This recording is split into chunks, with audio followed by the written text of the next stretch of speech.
Alright, so I'm going to be going over my nutritional case presentation. As for patient information, my patient is a 66-year-old Caucasian female. She has no known systemic conditions, and the patient was a smoker for 20 years. She quit smoking in 1996. The patient has family history of type 2 diabetes and states that she's been told by her physician that she has high cholesterol and is borderline diabetic.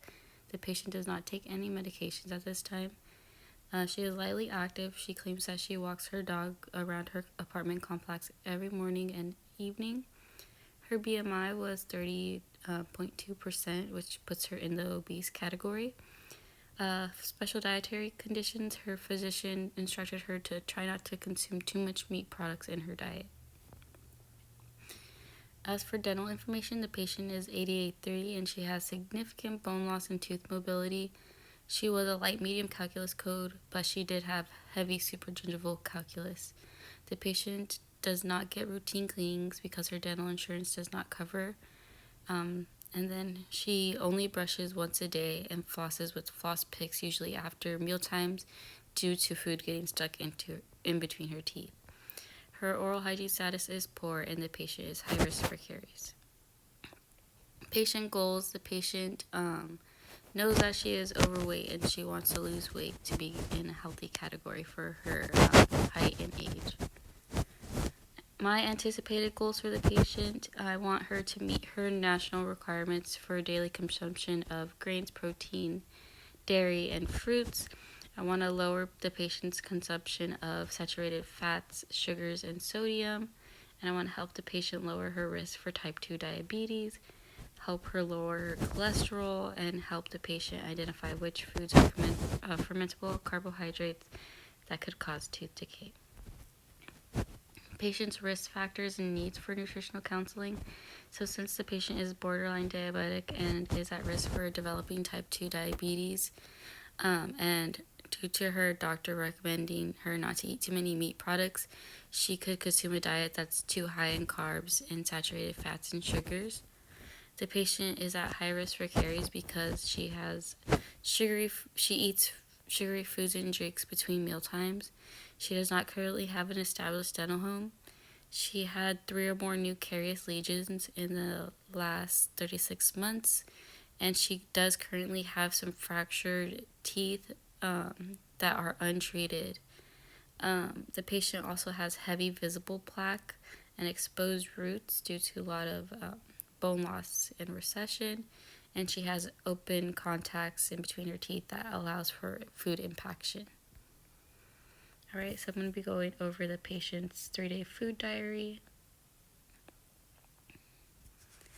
Alright, so she is a female, 5'2", 165 pounds. BMI is 30.2%. She is lightly active. Her goal is to lose weight.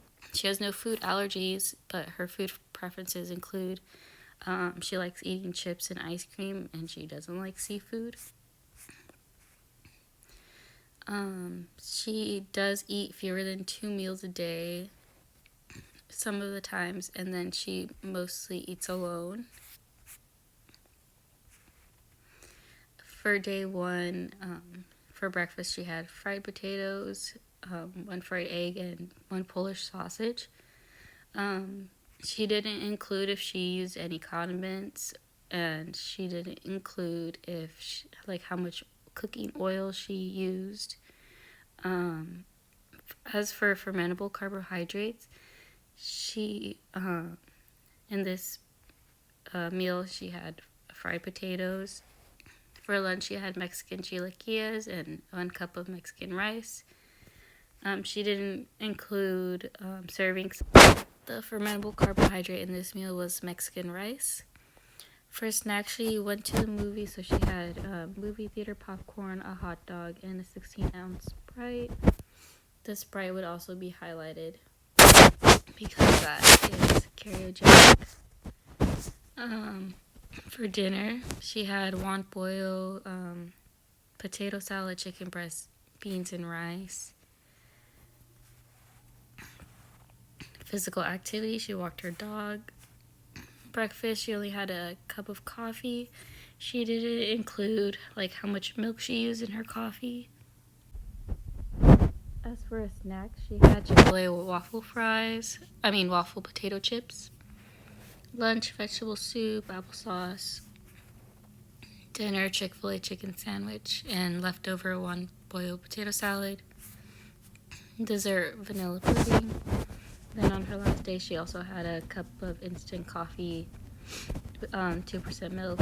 Didn't say how much milk she used. She didn't really specify on her serving sizes. So her fermentable carbohydrates in this day included her rice, vanilla pudding, and for her salad, she wasn't specific on what she had in her salad. So I had to call her and ask her what she put into her salad. And that was it for her 3-day food diary. Omissions: patient was not specific on serving sizes and did not report any condiments if used. So her caries risk assessment form, she was at high risk due to having frequent or prolonged exposures of sugary foods and drinks between mealtimes. Does not have an established dental home. She did have 3 or more carious lesions within the last 36 months. She has visible plaque, exposed root surfaces, and restorations with overhangs. And then my patient instructions were to establish a dental home, stop eating sugary foods between mealtimes, or brush your teeth after exposure, to use antiseptic mouth rinse, and use fluoride treatments and toothpaste. So this is her food group worksheet. For daily caloric intake, she was at excess, even though her day 1 and day 3 were on very opposite sides of the spectrum. Her average was 1,800 calories, and my plate recommended 1,600 if she wanted to lose weight. And then grains, she was deficient, vegetables deficient, fruits deficient, milk deficient, protein foods deficient. And then for saturated fats, sodium, and sugar, she was at excess for all of them. So as you can see, she does not really have a good balance. She consumes excess saturated fats, sodiums, and sugar than she does grains, vegetables, fruits, milk, and protein. Alright, so this is her fermentable carbohydrate worksheet. As for liquid carbohydrates, with meals she had 1 exposure. As a snack, she had 2 exposures. So the sum of liquid exposures were 3 times 20 is 60, divided by 3 is 20. As for solids, her total exposures, I forgot to input it, but that would be 11 with meals. And then as a snack, 3, so total will be 14 times 40, that's 560, and divided by 3, that is 186.6 minutes, which is approximately 3 hours. And then the total time her teeth were exposed to acid daily was 206.6 minutes. So this is her MyPlate plan. According to MyPlate, they want her to consume 1,600 calories. They want her to consume 1.5 cups of fruit, 2 cups of vegetables, 5 ounces of grains, 5 ounces of protein, 3 cups of dairy, added sugars less than 40 grams, saturated fats less than 18 grams, sodium less than 2,300 milligrams, and they want her to be active for at least 2.5 hours per week. Alright, and then this is her MyPlate app screenshots.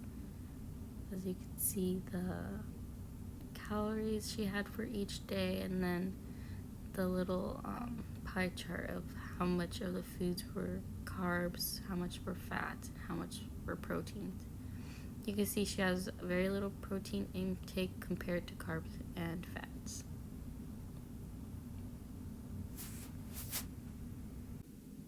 Okay, so this was a sheet that I gave my patient to take home. So I informed her on what fermentable carbohydrates are. They are foods that turn into simple sugars in the mouth. Fermentable carbohydrates are not just cookies, donuts, cake, and candy. They also include bananas, several tropical fruits, sticky foods, raisins, other dried foods, starchy foods like potatoes, refined wheat, flour, yams, rice, pasta, pretzels, bread, and corn. One viewpoint that is certain fermentable carbohydrates are beneficial to general health and that the harmful dental consequences of such a diet should be managed by the tools found in oral hygiene section of drugstores. Contrasting viewpoints suggest that fermentable carbohydrates are bad for both dental and general health, and that both dental and general health need to be maintained by restricting fermentable carbohydrates. So since my patient's physician did not want her to consume a diet that's high in meats, I put some pictures of protein substitutes that aren't meat because she still is deficient in protein and she needs to up her protein intake. So that would include broccoli, garbanzo beans, edamame, kidney beans, eggs, milk, nuts, quinoa seeds. You could do protein shakes, tofu, yogurt, just help increase your protein intake. And then as for snacking, she did say that she likes to eat chips and ice cream. So low calorie snacks include fruits, veggies, cheese, crackers, pretzels, popcorn, nuts, sugar-free gum, plain milk, and cheese with whole wheat crackers and water. She does consume sugary foods and drinks between mealtime, so I think this would be a good little reference to help her eat snacks that are less calorie than other snacks that are high in calories risk. I also put this little tooth snack guide for foods that won't cause cavities, foods that usually won't cause cavities, and then foods that do cause cavities. And then more tooth-friendly snacks, vegetables, fruits, and so on.